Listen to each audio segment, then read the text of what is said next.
레위기 10장 12절부터 20절까지 돌아가면서 한 절씩 읽겠습니다.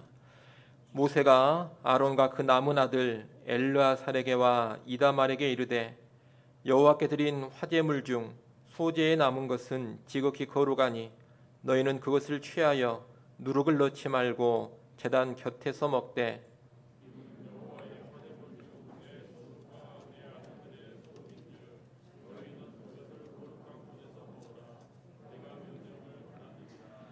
흔든 가슴과 들어올린 뒷다리는 너와 내 자녀가 너와 함께 정결한 곳에서 먹을지니 이는 이스라엘 자손의 화목제물 중에서 내 소득과 내 아들들의 소득으로 주신 것임이니라.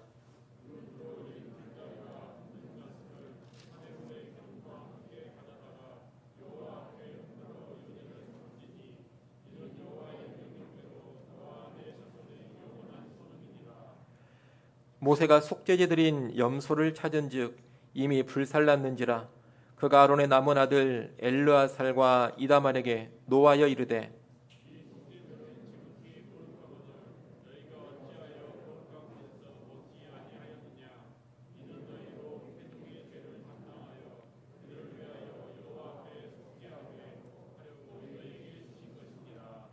그 피는 성소에 들여오지 아니하는 것이었으니 그 제물은 너희가 내가 명령한 대로 거룩한 곳에서 먹었어야 했을 것이니라.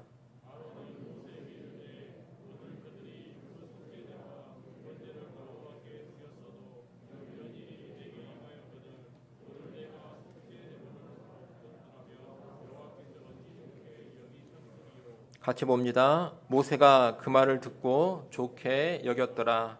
아멘. 우리가 레위기 10장 말씀을 계속 보고 있는데 레위기 9장과 10장은 같은 날, 한 날에 벌어진 일입니다. 레위기 9장에서는 위임받은 제사장들이 공식적인 첫 제사를 하나님께 드렸습니다. 제사장 자신을 위한 속죄제와 번제를 드렸고 또 백성을 위한 속죄제와 번제, 소제와 화목제를 드렸습니다. 이 모든 제사들은 하나님의 말씀대로 드려졌고 말씀대로 드려진 그 제사들을 하나님께서 기쁘게 받으셨습니다. 기쁘게 받으셨다는 증거로 여호와의 불로 그 제물들을 살라 주셨습니다. 그런데 그 제사를 드리던 날 아론의 아들인 나답과 아비후가 술에 취해서 여호와께서 명하시지 않은 다른 불로 분향단에 분향을 하는 그런 심각한 죄를 저지르고 말았습니다. 하나님께서 말씀대로 하지 않은 그 행위에 진노하시고 그들을 여호와의 불로 죽이셨습니다. 모세는 죽임당한 나답과 아비후의 시체를 진 밖으로 메어다가 장례를 치르도록 합니다. 그러나 아론과 아론의 남은 두 아들 엘르아살과 이다말은 외적으로 슬픔을 표현하지 못하게 합니다. 그리고 장례식에 참석하지 않고 회막 안에 머무르도록 했습니다. 슬픔을 외적으로 표현하지 못하게 한 것은 왜 그렇게 했느냐? 여호와의 심판이 합당하다, 여호와의 심판이 정당하다라는 것을 인정토록 하기 위함입니다. 하나님의 심판이 기꺼운 심판이라는 것을 인정하도록 하기 위해서 그 어떤 슬픔도 외적으로 표현하지 못하도록 아론과 아론의 남은 두 아들에게 모세가 명령을 했던 겁니다.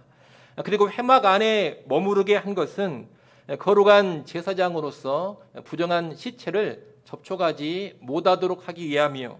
또한 그날의 제사와 연관해서 계속 회막 안에서 감당해야 될 일들이 있었기 때문입니다.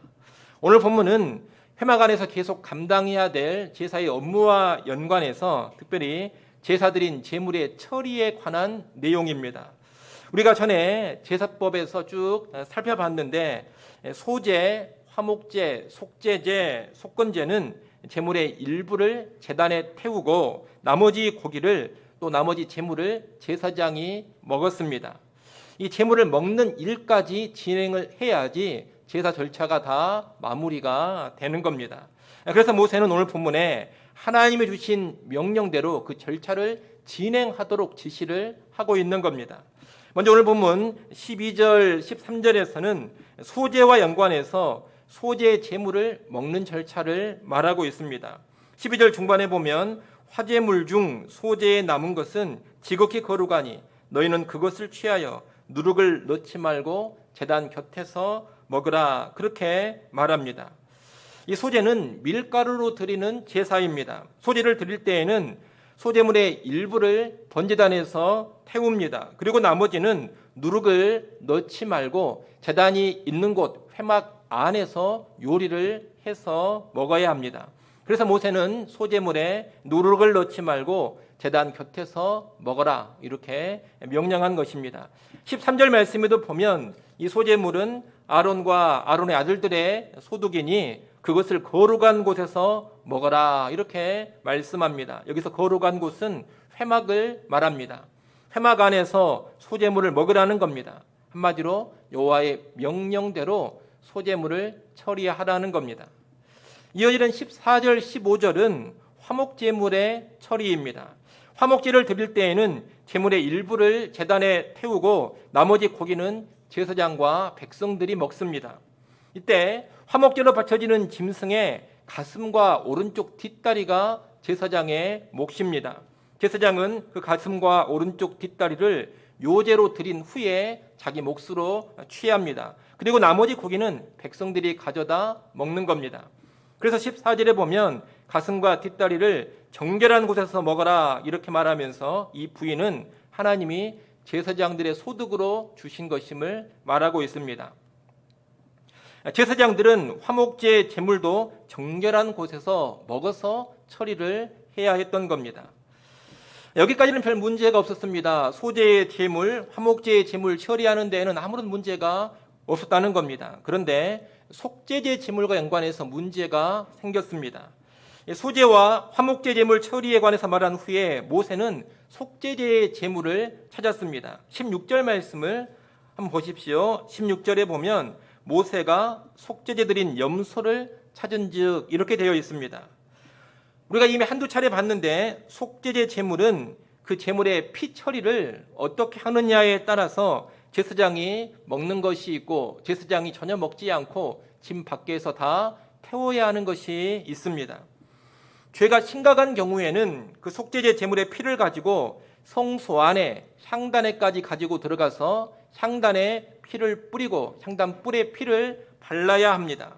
그리고 제물의 일부를 제단에 태우고 나머지 제물은 전부 다 진 밖으로 가지고 가서 다 불태워 없애야 합니다. 그런데 죄가 덜 심각한 경우에는 속죄제 제물의 피를 회막에 있는 번제단에 뿌리고 번제단 뿔에 바릅니다. 그리고 속죄 제물의 일부를 제단에 태우고 나머지 남은 고기는 제사장들이 회막 안에서 먹어서 처리를 하는 겁니다. 제사장들은 그 속죄제 제물의 고기를 먹음으로써 속죄 사역에 동참을 하는 겁니다. 그런데 아론과 이 아들들이 첫 번째 공식적으로 드린 속죄제는 성소 안의 향단에까지 피를 가지고 들어가지 않았습니다. 성소 밖 회막의 번제단에서만 피를 처리했다는 겁니다. 그러니 이 속죄제 제물의 고기는 어떻게 처리해야 합니까? 제사장들이 회막에서 먹어서 처리를 해야 합니다. 그래서 모세는 그 속죄제 제물을 찾은 것입니다. 그런데 아론의 남은 아들 엘르아살과 이다말은 이 속죄제 제물을 이미 진 밖으로 가지고 와서 다 불태워 처리해버린 겁니다.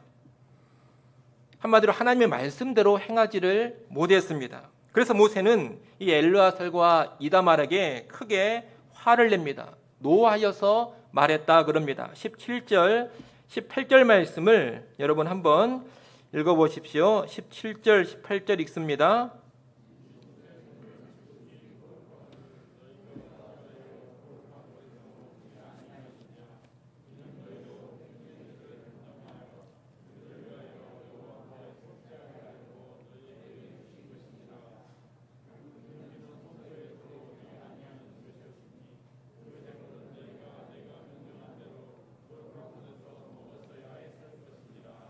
아멘. 모세의 말은 뭡니까? 이 속죄제 제물은 피를 성소 안으로 가지고 들어오지 않았으니 너희가 먹어서 처리를 해야 했는데 왜 불태워서 없애버렸느냐? 지금 이런 이야기입니다. 여러분, 바로 얼마 전에 아론의 두 아들 나답과 아비후가 여호와께서 명하시지 않는 불로 분향을 하다가 죽임을 당했습니다. 말씀대로 하지 않아서 즉각적으로 진노를 사서 죽임을 당했다는 겁니다. 그런데 지금 남아있는 두 아들 엘르아살과 이다말도 여호와의 말씀대로 하지를 못했습니다. 말씀을 어겼습니다. 그러면 이제 이 두 아들이 어떻게 될 것 같습니까? 이 엘르아살과 이다말도 말씀대로 하지 않았으니 죽어 마땅하다, 이런 생각이 들 수 있습니다. 하지만 오늘 본문을 우리가 읽어봤습니다만 이 두 아들은 죽지를 않습니다. 여러분, 왜 죽지 않았을까요? 오늘 보면 19절 20절에 보면 그 이유를 알 수가 있습니다. 아마 이 엘르아살과 이다말은 아버지 아론의 지시로 속죄 제물을 먹지 않고 진 밖으로 가지고 가서 불태워 처리한 것으로 보입니다. 그래서 19절에 보면 아론이 이 엘르아살과 이다말의 행동을 변호하면서 말합니다. 19절 말씀을 우리 같이 한번 읽어보겠습니다. 19절 함께 읽습니다. 아론이 모세에게 이르되 오늘 그들이 그 속죄제와 번제를 여호와께 드렸어도 이런 일이 내게 임하였거늘 오늘 내가 속죄 제물을 먹었더라면 여호와께서 어찌 좋게 여기셨으리요. 아멘. 여러분, 아론의 말은 이런 뜻입니다. 오늘 내 아들 나답과 아비후가 속죄제와 번제를 드렸어도 그릇 행하여 죽어나갔는데 나 또한 그릇된 모습으로 지극히 거룩한 제물인 이 속죄 제물을 먹는다면 여호와께서 어찌 좋게 여기셨겠느냐, 이런 말입니다. 간단히 말하면 아론은 이런 말을 하고 있는 겁니다. 지금 나의 상태가 좋지 않아서 그 거룩한 제물을 감히 먹을 수가 없다는 겁니다. 앞서 말씀드린 것처럼 속죄 제물을 먹는 것은 제사장들이 그 속죄 사역에 동참을 하는 행위입니다. 그런데 아론은 자신과 아들들이 거룩한 속죄 사역에 동참할 만한 그런 상태가 아니기 때문에 이 속죄는 하나님께서 온전히 처리해 달라면서 진 밖에서 다 불태워 버렸다는 겁니다. 여러분이 속죄 제물은 지극히 거룩한 제물입니다. 그래서 일반 백성은 절대로 먹을 수가 없습니다. 일반 백성은 죄를 감당할 만한 자격이 되지 않기 때문입니다. 그래서 거룩하게 부름받은 제사장들, 그리고 늘 자신을 더 성결하게 지켜가는 제사장만이 속죄 제물을 먹어서 죄악을 담당하며 죄의 대속에 동참을 했던 겁니다. 그리고 정말로 심각한 죄, 성소 안에까지 피를 가지고 들어가서 처리하는 그런 죄들은 제사장이라 하더라도 전혀 감당할 수가 없었기 때문에 온전히 불태워서 처리를 했던 겁니다. 다 불태워 처리하는 것은 이것은 하나님만이 처리를 하셔야 합니다, 이런 의미에서 다 불태워 드리는 겁니다. 그렇기 때문에 지금 이 아론이 속죄 제물을 다 불태운 것은 어떤 의미냐? 자기가 이 속죄 제물을 먹고 감당할 만한 자격이 안 된다, 이것을 의미하는 겁니다. 나는 먹을 자격이 안 됩니다. 이 속죄 제물은 온전히 하나님께서 처리해 주셔야지 지금 내가 개입할 상태가 아닙니다, 이런 의미인 겁니다. 구체적으로 이 아론이 어떤 상태였기에 거룩한 제물을 먹을 수 없다고 생각했는지 거기에 대한 내용은 나오지를 않습니다. 다만 학자들은 아론이 자기를 보면서 합당하지 않다 이렇게 생각한 상태를 보통 두 가지로 이야기를 합니다. 하나는 자신의 부족함으로 인한 두렵고 떨리는 마음에서 제물을 먹지 않았다는 겁니다. 나답과 아비후에게 임한 하나님의 심판은 참으로 엄중하고 생생했습니다. 그 심판을 보면서 자신이 속죄 제물을 먹으며 백성의 죄를 속하기에는 자기의 성결이 너무나 부족하다는 사실을 깨닫고 두렵고 떨리는 마음에서 그 제물을 감히 먹지 못했다는 겁니다. 심판하시는 하나님을 생생하게 체험하니 자기의 부족함이 크게 자각되어서 감히 속죄 제물을 먹을 수 없었다, 이런 생각을 아론이 했을 것이라고 학자들은 생각을 합니다. 또 하나는 갑작스러운 두 아들의 죽음으로 충격을 받고서 마음의 평정을 완전히 잃어버린 비통한 상태여서 감히 성물을 먹을 수 없다, 그런 마음을 아론이 먹었다, 이렇게 학자들은 생각을 하기도 합니다. 아론은 두 아들의 죽음에 대한 슬픔을 외적으로 표현할 수는 없었습니다.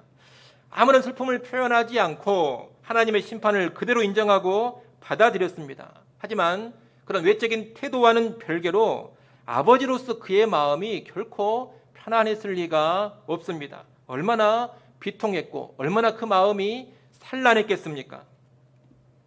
그런데 그렇게 마음이 어수선한 상태로는 백성의 속죄를 담당하는 이 거룩한 제물을 내가 감히 먹을 수 없다, 이런 생각에서 속죄 제물을 먹지 않았을 것이다, 이렇게 학자들이 또 한편 생각을 한다는 겁니다.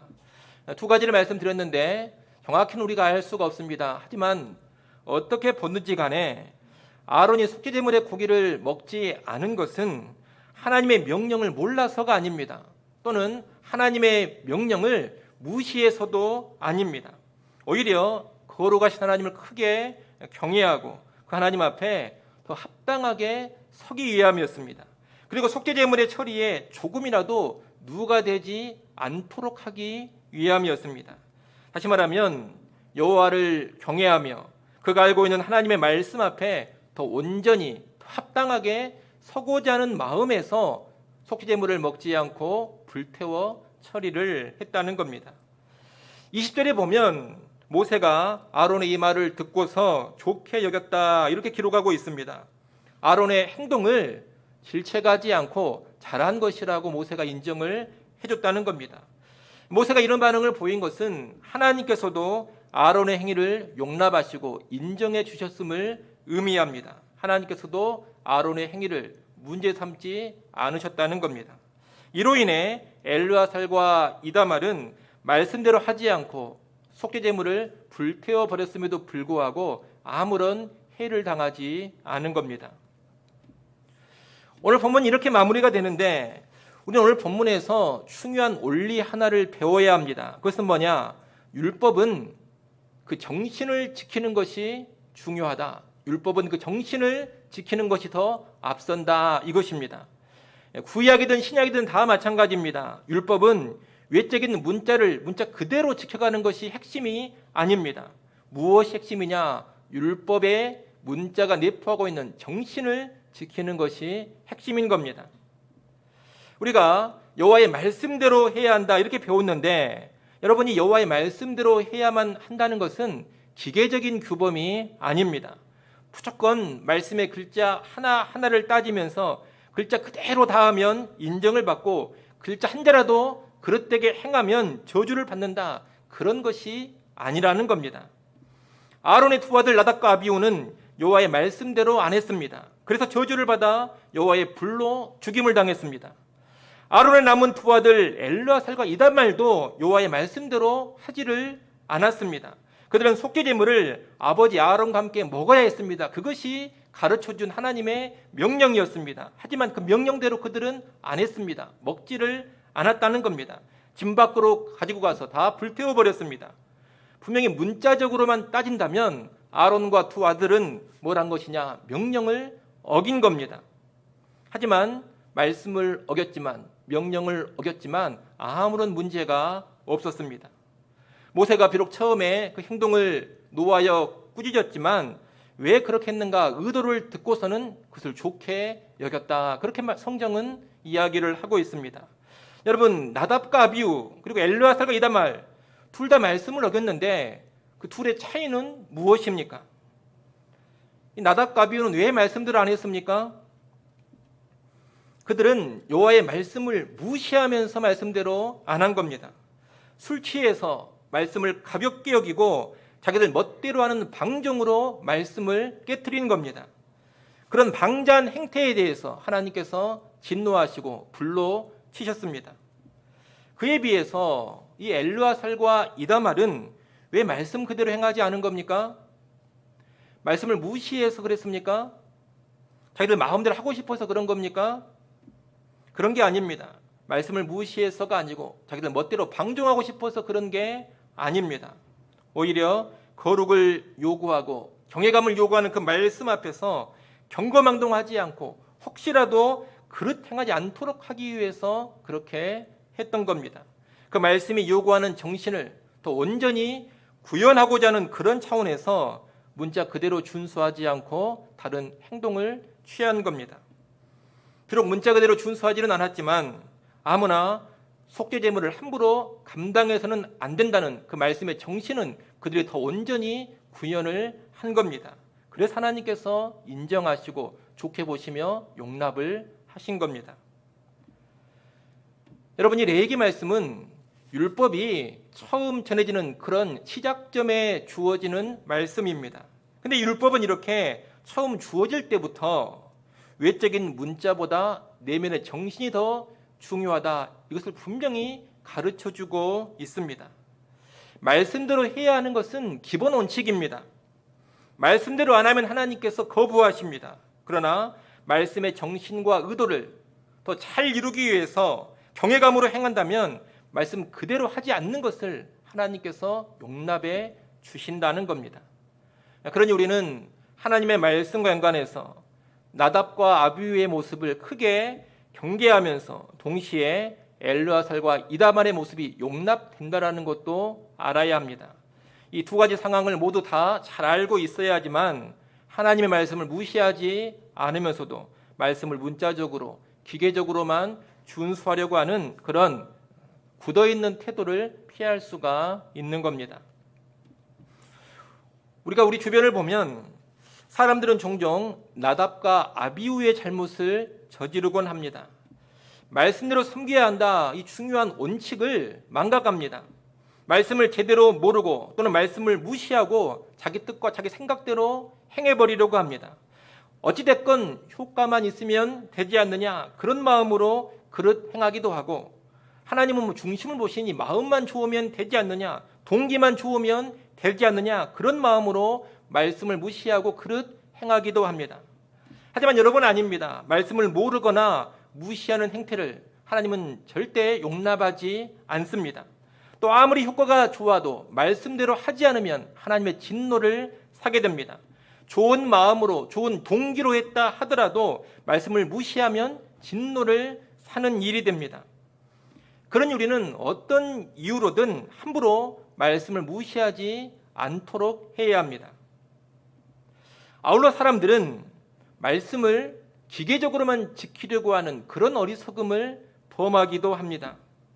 말씀의 정신이나 의도는 전혀 생각하지를 않습니다. 그저 말씀을 문자 그대로 했느냐 하지 않았느냐 여기에만 몰두하곤 합니다. 그러면서 조금이라도 문자적으로 어긋나는 행태를 누가 보이면 눈을 부라리고 그 사람을 비판하고 정죄하려고 합니다. 주변에 오늘 본문에 엘르아살이나 이다말이 했던 그런 행동을 하는 사람이 있을 때 전혀 용납을 하지 않는다는 겁니다.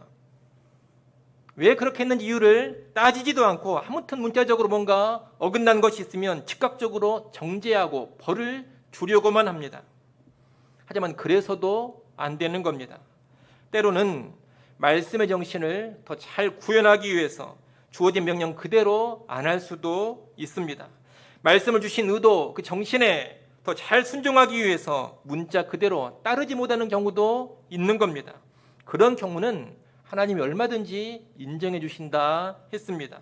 그것을 알고서 우리는 함부로 판단하거나 정죄하지 않아야 합니다. 그리고 문자적인 준수에 꽁꽁 묶여있지도 않아야 합니다.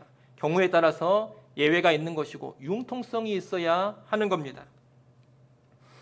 이것을 잘 보여주는 것이 오늘 본문만이 아니라 역대하 30장에도 나오는데, 역대하 30장에 보면 유대의 왕 히스기야가 유월절을 준수하는 그런 모습이 쭉 기록되어 있습니다. 그런데 유월절을 준수하는데 율법대로 그대로 준수하지를 못했습니다. 어떻게든 유월절은 지키고 싶은데, 속히 영적인 회복을 이루고 싶은데 유월절은 1월 14일에 지키도록 되어 있는데 도저히 1월 14일에 지킬 수가 없는 겁니다. 그래서 히스기야는 2월 달에 유월절을 지키자고 합니다. 그래서 유월절 날짜를 변개시켜서 2월에 지킵니다.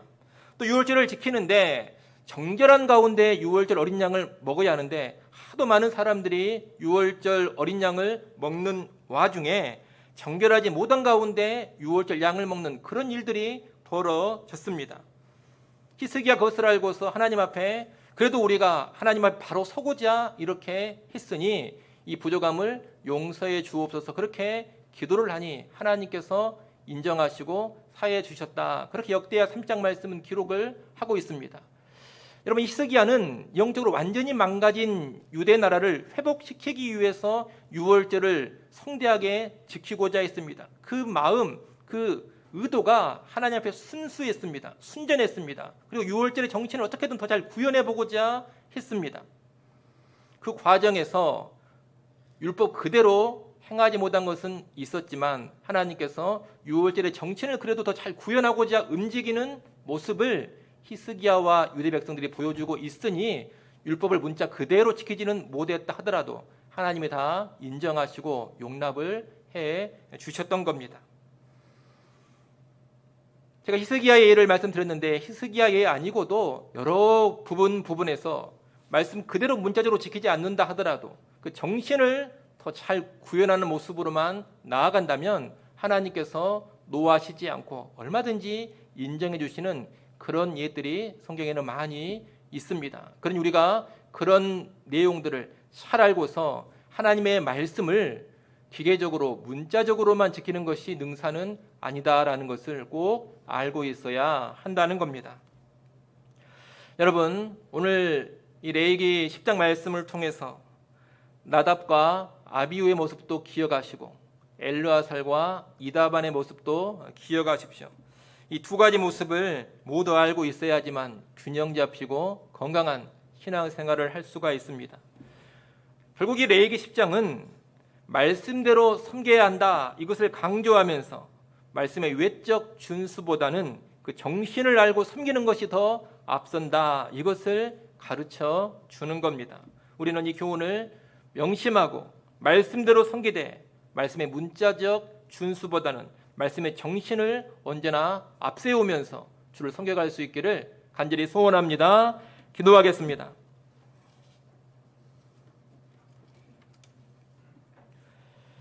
하나님 아버지, 말씀 그대로 행하지는 않았지만 징벌받지 않은 엘르아살과 이다말의 모습을 봤습니다.